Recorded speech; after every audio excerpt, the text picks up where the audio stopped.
Stablecoin regulation is a sticking point between the G7 and G20. Emerging economies in the G20 are concerned widespread stablecoin use may threaten their monetary policy and are seeking stricter measures, two high-level officials privy to discussions at the forums told CoinDesk. Global leaders are setting up universal rules and standards for the crypto sector after its headline-making implosion last year. While they appear to have reached a consensus on most things, advanced and emerging economies seem to be diverging on the treatment of stablecoins, CoinDesk has learned from two senior officials involved in key discussions. Advanced economies that make up the group of 7 G7 appear more open to allowing and regulating stablecoins, which are tied to the value of other assets, such as fiat currencies. But emerging economies represented in the wider grouping G20 are calling for tougher restrictions or even prohibitions over concerns that widespread stablecoin use could present a relatively greater threat to monetary policy in these jurisdictions. Disagreements between the two bodies could potentially stall the acceptance of global norms for stablecoins, or at least threaten to fragment the unified oversight envisioned by financial regulators around the world, the official said.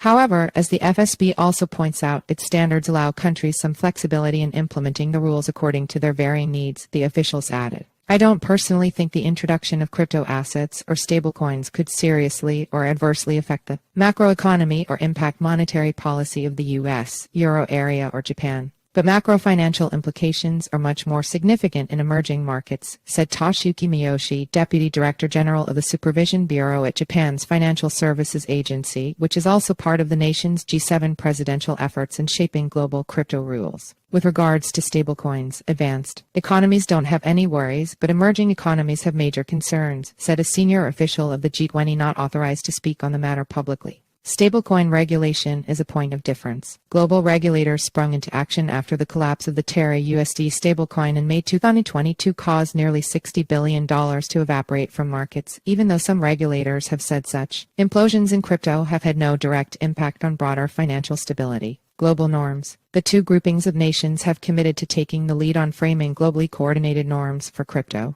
Japan and India currently hold presidencies of the G7 and the G20 respectively. The G20 is made up of the G7 jurisdictions, along with 13 others, including 10 emerging economies. Together, the two bodies, to varying degrees, are relying on global standard setters such as the International Monetary Fund (IMF), the Financial Stability Board (FSB), and the Financial Action Task Force (FAF) to make relevant recommendations and rules for the sector. While both groupings have vowed to implement FAF anti-money laundering rules for crypto, recent statements made by the forums have indicated differences in how they view the treatment of stablecoins. The G7, for instance, has said its nations will align with the FSB's recommendations for stablecoins, which are focused on the impact of stablecoin use on wider financial stability. Meanwhile, the G20 is looking to align with a more nuanced synthesis paper jointly produced by the IMF and the FSB expected between September and October.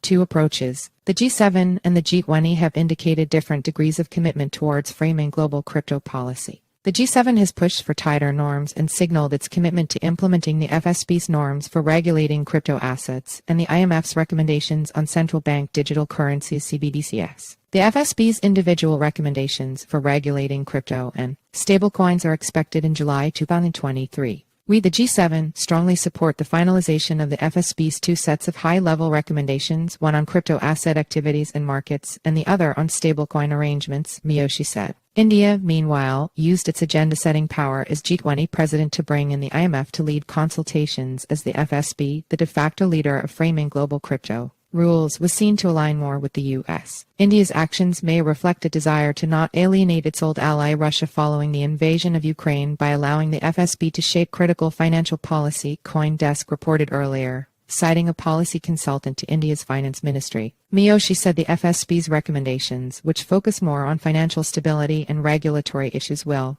surely be finalized in July.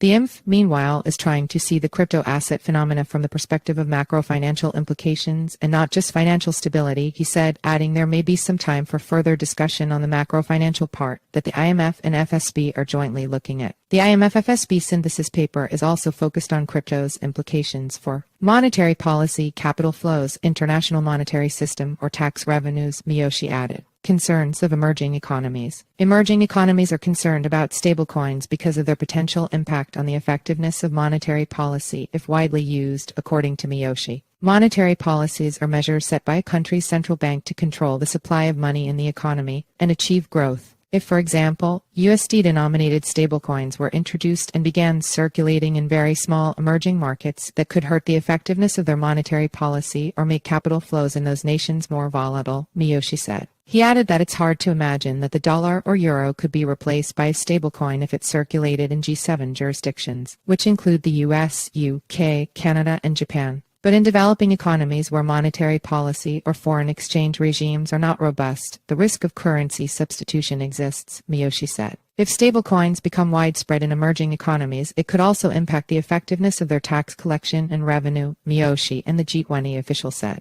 The international community will make the best efforts to agree on this, Miyoshi said, indicating the G7 might agree to a compromise. The concern of G20 economies around stablecoins may be allayed by the FSB recommending comprehensive stablecoin regulations. It's not clear whether that will be enough for certain emerging economies that may want to simply disallow any stablecoins. The FSB and the IMF did not immediately respond to a request for comment.